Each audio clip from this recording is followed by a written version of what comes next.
All right, so what's been crazy is the just fabric of what everyone talked about today. You know how they just kept building on each other, right? And as I was listening to everybody speak, I'm like, oh, mine's gonna land well, because this is gonna tie it all together. So what it fucking takes, the equation and the expectation. And I had this thing the other day. I was training in the morning. For a lot of you guys know, I'm up at 4 a.m. And I've been actually getting here at 3:30, getting out of here by like a little after 5. And I've been going home and doing a lot more writing and a lot more stuff like that. And the biggest thing I kept coming back to is when I was younger, if somebody would just tell me what was required, I was willing to do it. And that was the thing that I kept thinking, like, what today could I offer in value? A lot of you guys already know my story, right? So I don't think there was a lot of value in there. But what I've heard this whole time, I think I could tie a bow on some of this stuff today with a real equation on if you want to sign up to do what you've been hearing all day. All right, next slide. The belief. So I'm going to start off with 3 quotes that are really important to me. To believe in things you can see and touch is no belief at all. But to believe in the unseen is a triumph and a blessing. Abraham Lincoln. Right there, every day.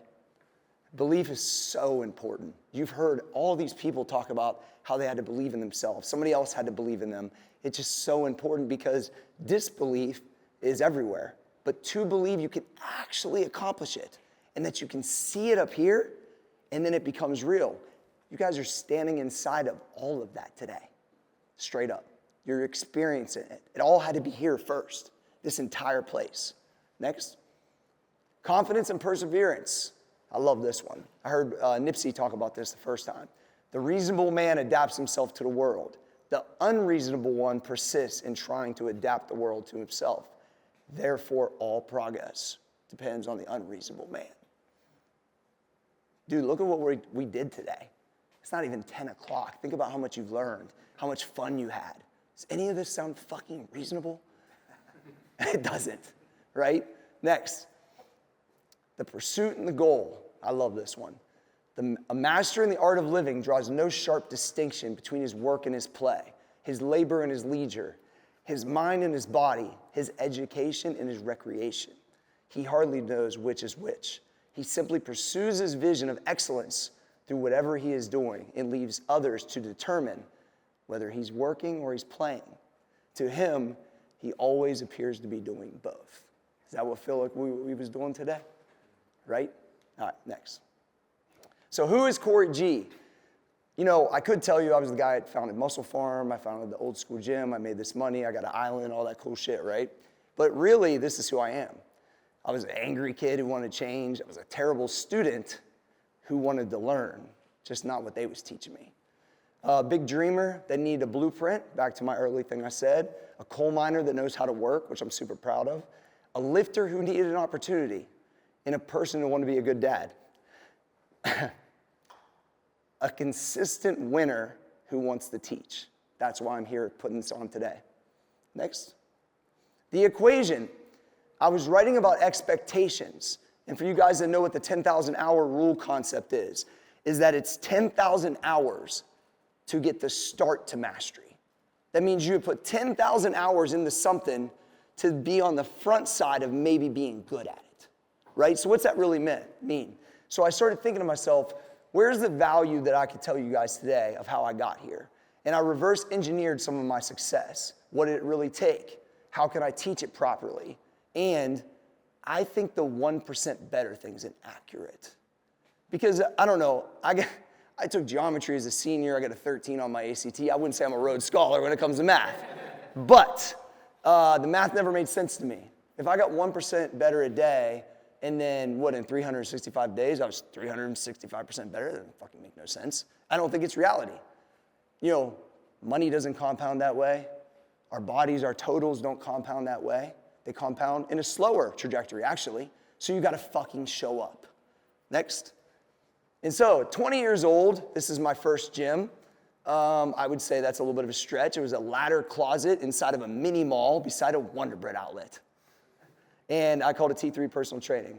And so this was like the start. So it's like, I got my personal training. I graduated from the Columbus State Community College. Shout out to Don, because I probably wouldn't have if he didn't call me after I fell in love with my wife and was drinking 40s and smoking Newports. And And that is, actually it was Vegas Stars. They were the knockoff Newports. I had a 900 square foot gym, 600 per month. I had 12 clients. You know, I celebrated my 21st birthday as a gym owner. That reverse hyper, or actually regular hyper, is still in the gym out there. You can walk by when you go to the fucking water fountain. So it's pretty cool. All right, next. So how do I get from there to this? I was like what year is this? Yeah, 8 or 9 years ago, I was tasked with going through every amount of footage of Pumping Iron, which is the documentary that changed the whole entire industry. I'm writing a new voiceover for Arnold to do when we put together the blueprint. I'm running the interview on the other side of the camera. I'm writing the program. Arnold's flying overseas, and he's telling me, yo, we just need to change these couple things. Like, I'm writing a program with my idol. And this is on the low end. This video alone has 89 million views. A lot of people don't realize the kind of exposure that was happening during that time.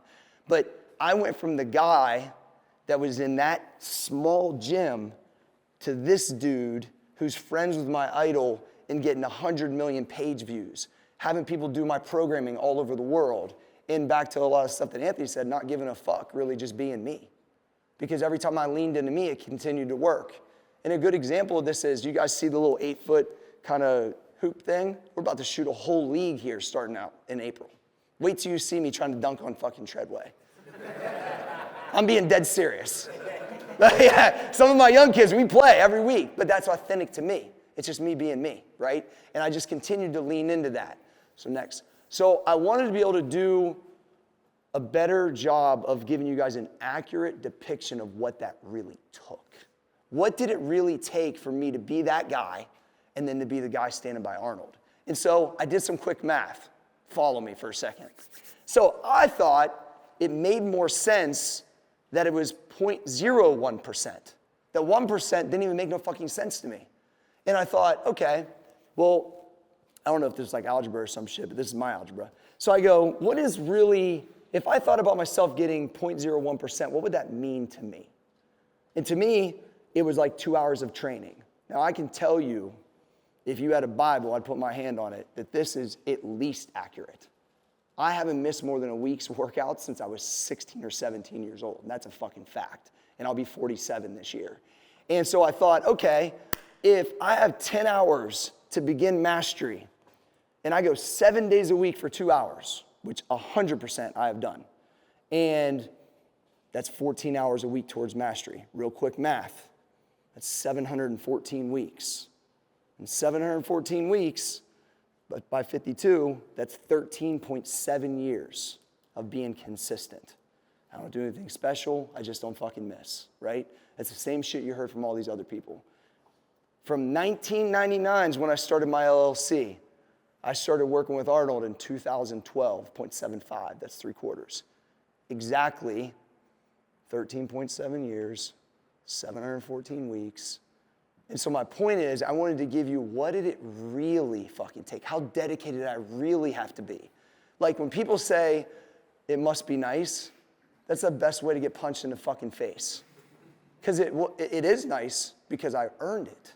I'm not fucking lucky. You think we're here by accident?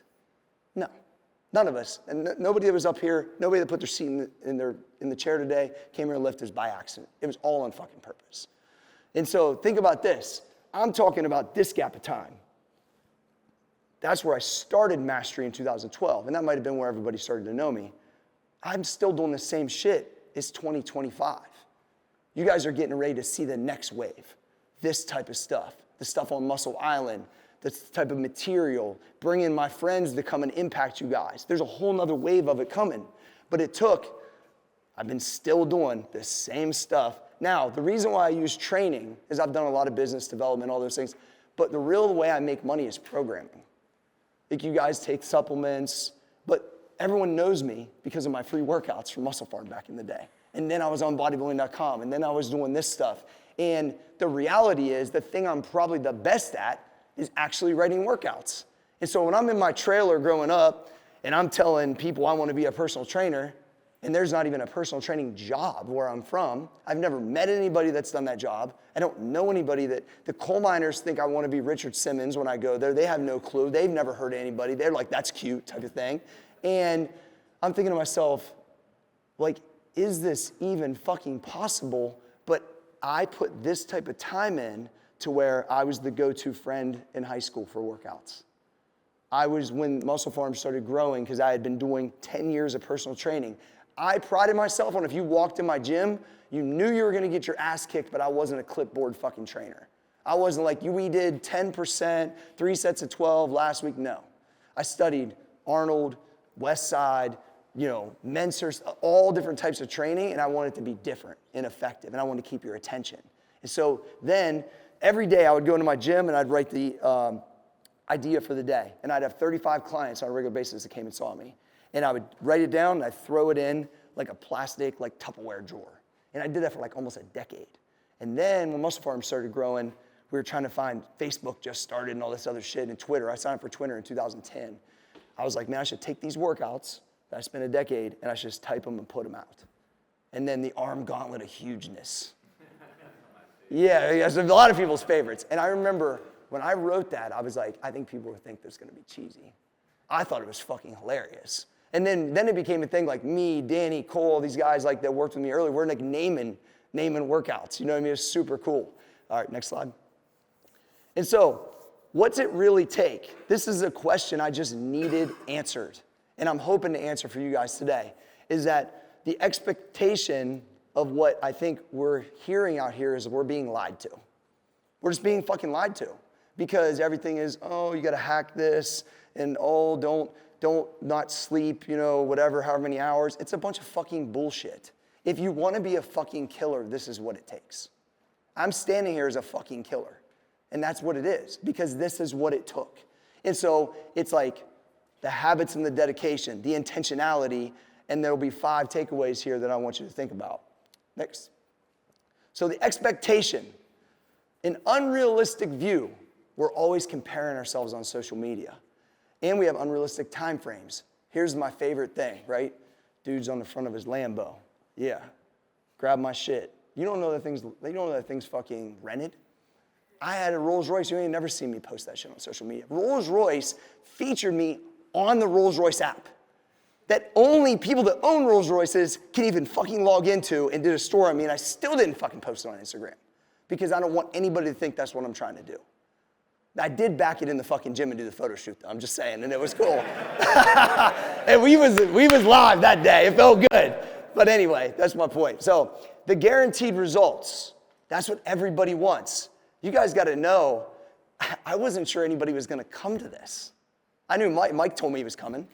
Like, you know what I mean? Like, I called Levi and was like, I think you need to be here. You know what I mean? Like, look, at the end of the day, you don't know. But I can guarantee one thing, if you never fucking put yourself out there or try, it's never going to fucking happen. That's the guarantee. If I don't put myself out, it's never gonna fucking happen. I can think, what if it doesn't work? If this isn't, that's what it is. So that's the only guarantee. You're not guaranteed the timeline, it's gonna work, the timing, it usually always takes longer, costs more, and it's way harder. But isn't that everything? So you just gotta know that. And then I think having this equation out there is just like a more accurate assumption of what you're signing up for. Next. So this is something that's interesting. Does this assumption or accurate depiction help or hurt you? And that's something I had to think about, because there's 2 things. It can weed out what you want to do. My kids are now getting older, and I have a lot of younger people around me, and it's like, you just heard me talk about what I just said, and I love it. So like if you're thinking, I might want to do this for my living or whatever it is, do you want to sign up for that amount of time? You know what I mean? You can start to think like, is this really what I want to do? Do I like it that much? Or can I tolerate it? And what I'm trying to do is not for everybody, and I understand that. But it's like, it will highlight what you're into and what you're fucking willing to do. It's not what you're capable of. It's what you're willing to do. That's a big difference. Because my capabilities actually aren't that great. But my willingness to learn, mess shit up, try things, put myself out there are very high. And then having the proper expectations of the consistent efforts. and work to get incrementally better. 1% sounds cute. 0.01% doesn't sound like you're getting that much better, does it? But that's actually what it takes. And that's what I was, really wanting to do today, is try to make sure you guys understand that. Next. The habits and dedication. So now you know, you guys are in my daydream right now, today. In my daydream. You walked in, we had rap music going, we got our friends DJing, I got real powerlifting going on, which I love, I got intensity, I got my friends and family. But now that you know, what's your day look like? Are you willing to give certain things up? What boundaries do you need? A lot of people talked about that other people they was around wasn't contributing to it. And, I'm a person that is pretty insulated at this point around people that are around me are only positive. I'm willing to help people. I'll give them multiple chances. But, if I don't fuck with you, I just don't fuck with you. I'll cut you like the fucking hatchet man, quick. I got a zero drama policy. I got a no-nonsense situation, and my expectation of myself is different. And I don't expect you to be like me, but you got to respect it. You know what I mean? And if not, I'm out. And so I'm allergic to drama. That's one of the things I like to say. My habits are non-negotiable. Once I identified what my day needs to look like, they're non-negotiable. I don't have my alarm go off at 3:10 and say, how do I feel today? That is not something I talk about with myself. I have already made the decision to be here. And when we made that decision almost 15 years ago, it's still the same fucking decision. And I get people all the time, gee, you already got this going on, you got that going on, why are you still doing that? Why are you still dieting? Why are you still getting up? Well, if you knew what you got for the work, why would you stop it? I know what I get, I know what it yields. Now, a lot of people don't live this life, some do, but I would really look at your life and say, if I am not getting what I want, where can I increase my discipline? Where can I increase my expectation of myself to try to get there? And dedication is the default. When I say, I'm going to do this, I already know. And see, here's the thing. I've had enough wins in my life and losses that I know what's required.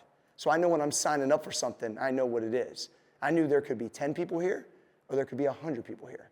But I'm already telling you, next year, we'll be on this floor, and the stage will be here, and this will be full, and we'll probably have 150 people, and I'll have to move those back, and that's what I already see. And I think you guys will help contribute to that because of how much fun you had, and hopefully how much you take away from this. Next. The intentionality.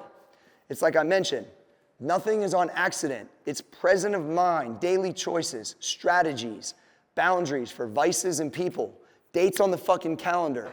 And when the lights shine on you, are you ready? We are all working and being this fucking serious and this intentional for the time when they say, hey, Arnold might meet with you. You could pitch to be your business partner. Ooh, I'm a big dreamer. I didn't even think that was possible, right? But when that moment happened, I was doing all these things. I was in that period of time I was talking about. At the same time, I'm on the cup because I was so disciplined at the time. I'm on the cover of Fitness RX with my family when they're younger. It's at every newsstand at the airport when I'm flying to California to meet with Arnold. My dumbass didn't even think to bring it to the meeting. One of the investors bought it at the airport and brought it. And I thought to myself, all of this work and all of these things, that I could have been on the cover any other month of the year. Arnold could have picked a different time to meet, but he didn't. The intentionality paid off in that moment where I'm sitting there and I'm pitching this man that's my idol, that it's like when they talk about Jordan, he had the glow around him. He walks in and you're I was telling AG about I get up to the elevator and there's a mural of Arnold from Terminator 2 painted when you walk up and you're like, oh shit, this is about to be real. And then you get on the elevator and you go up and when you walk in, it's like movie posters, life-size Predator, life-size Mr. Freeze, the Conan the Barbarian sword sitting in the fucking corner when you walk through. You're all of his bodybuilding trophies. And it was one of those things where I just kept telling myself, I'm supposed to be here. I am fucking supposed to be here. And I have studied, because I had no internet, this stuff to such a degree, it's going to be I lived then. I was honestly an expert of it at that point. I was the perfect person to do what he needed. And from a content standpoint, 100%. And that's why I think he trusted me. But during the meeting, They threw that magazine to him, and the whole meeting stopped. And he looked at it with, me and my family on the cover of it and said, oh, this is cool. And then he opens it up and he sees the original old school gym, or the second one, the one that we came before this, and the whole photo shoot was done there. And he got the vibe, like, this guy's in shape, he's got a family, and he's about the old school shit. And the whole meeting shifted because he knew, and there was my proof right there, right?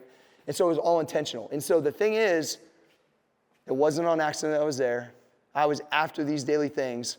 I had strategies around everything. I had boundaries on the people, the when I'm drinking alcohol, what I'm getting ready for, the dates on the calendar. I don't know how many fucking meets and shows I've done, but it's probably been 40-some at least.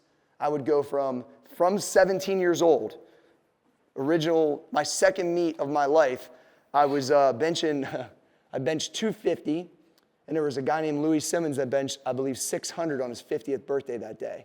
I was in the trailer park, I couldn't make this shit up if I tried. I was in the trailer park in Wintersville, Ohio, and it was in West Side versus the World. Louis, it was his birthday. I was in the crowd, 17, 18 years old, doing my meet, have no clue what West Side Barbell is. These guys walk in, they look like a fucking biker gang, which was pretty accurate at that time, and definitely when Anthony was there too. And I saw some of the most intense shit I've ever seen in my life. And I thought, ooh, I think that's me. I love that. I have my own version of that, but it was a really important thing for me to see. And it's like, I just kept saying, if I can keep pushing myself, and that's the calendar dates, and I go from photo shoot to show to meet, and I always have something I'm training for. You guys are sitting inside of that exact format right now. I wanted you to look forward to this thing. I want you to look forward to the next thing. I want you to try to train so I can give you that car over there for the I Want Abs contest. It's the same format. I'm just creating it for more people now. All right, next. The 5 takeaways I want you to think about is, now that I've kind of shown you what's under the hood, what's your equation?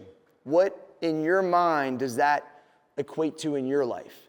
And making decisions on your true expectation of yourself. You know what, I like what Jake said. It's like, it's not about out there, it's about here. When I fuck stuff up, which I do all the time in business and in life, and Rachel can tell you, is I try to look at myself first and go, okay, I want to blame someone else, but like, what am I not? Like, I hear economic stuff, all that stuff, and maybe part of that's, with business, but I never rest on that. I never fucking rest on it. I think, what's my newest idea that could change that? How can I fight against the norm? How can I be better? What can I require more out of myself? And that's, like, I think, a good thing to look inward, not outward. Creating a plan. I got habits that I am dedicated to, and they have given me the life I could, never even dreamed of, to be honest. And so the habits are so important, and you really fall to where your habits are. And that's the thing, and it's so easy. It takes 21 or 30 days to create a decent habit. You can fall out of it in 7 or 8. It's a choice. But once you make that non-negotiable, you just keep rocking. The intentionality, execute and time involved. Just making sure that, when I evaluate a business situation, I always think of the downside once. And then when I make the move, I never rethink about that, because I'm a fucking winner and I'm going to win. And version 1 ain't gonna look like version 20. It's gonna change. They're not failures along the way. They're little lessons, and you adapt and you keep it moving. And the reality is, it's one of those things where I wanted to expect that so much out of myself that this thing I kind of got onto, that even when I'm losing, I feel like and look like I'm winning. It's just because that is the default of what we're pushing. And you got to have goals, awards, and needle movers. Some people it's cars, some people it's watches, some people it's vacations. It takes a lot of work to try to accomplish anything in this life and just try to be a fucking half-together person. Put some fucking goals around things that you want. Do reward yourself. Sometimes I have a habit of not doing that for myself very often. I think we're all beat ourselves up. It's not enough. It's not enough. It's okay to drink a beer and fucking go buy yourself a fucking Rolex if you can, or if it's a fucking Seiko first and it's going to a Rolex, whatever, it doesn't matter. Whatever moves the needle, it's only yours. See, that's the thing. A lot of people think their goals, their dreams, their shit, it's not for anyone else. No one else knows what I'm willing to do. No one else knows what you guys are willing to do. They can say, oh, and I had all these same people oh, why do you think you can do this? Why do you think you can do that? And I'll just be like, You don't know what I'm willing to do. You're not me. And the great Tom Ryan, who Dustin spoke about, was a high state wrestling coach. He said something about, if I just rolled around with you all day, would I know what your goals were if I couldn't talk to you? Like if you couldn't tell me just by your habits. So think about that. If I just hung out with you for a day, could I write down what your goals are? And that's like a really good way to kind of like run that through. Next. So on the chair, there's a couple things I wanted to give you guys a Muscle Island book. So there's a chair, the Muscle Island book, and there's a success rant in that. So there's a piece of paper in there. I want you guys to get it out real quick. And it's one of the things that in my random morning routine just came to mind in a flow state one day. And once again, I'm really just trying to answer the question that I was trying to answer for myself is, how does this fucking work? What is required? What's necessary? And how can you build? And live the dream with me, step by step, by your boy. It starts with building yourself up. Habits that are non-negotiable. Habits that build health and confidence. Without this foundation, breaking molds and achieving big goals is nearly impossible. These habits don't take away from your life. They give you more. Structure and accountability are what allow me to live all my dreams. There have to be guidelines for vices, rules that keep you on the path to confidence and success while allowing for downtime. I know it's not healthy to be all gas all the time. Long-term success, I even think in slang, by the way. Long-term success requires planned downtime, and I've built a strategy that makes that work. When you follow these principles, the brain fog disappears. With clarity comes focus. And when you're clear-headed, your dreams start to feel real again. You're no longer numb, you're alive and you're dialed in.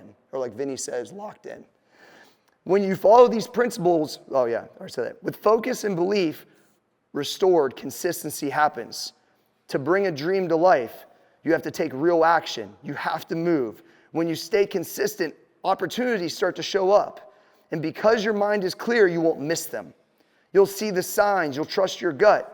You'll stay in tune with your intuition. When you're distracted, your intuition doesn't work very well. The focus brings it back. When you start seeing these opportunities, your energy and your habits will be in place to capitalize on them. You'll take action, stack wins, build momentum in momentum. It's the hardest thing to create and the easiest thing to lose. This is how we create it and we keep it. Because all of the above, your belief and confidence will skyrocket. Your ability to handle adversity improves because your habits and consistency keep you solution-based. You won't fall apart when things get hard. You'll figure it out and you'll push forward. Small wins add up. Winning becomes normal. You expect to win. You only think about winning. You surround yourself with motherfucking winners. And your family and friends start to learn from watching you win. Even when you lose, it still looks like you're winning. People start to assume everything you touch wins. The energy around you shifts. It's hard work, consistency, and winning. And do you want to win too? I sure as fuck want to. So, I'm Cory Gregory. I appreciate you guys being here for Beats and Barbells.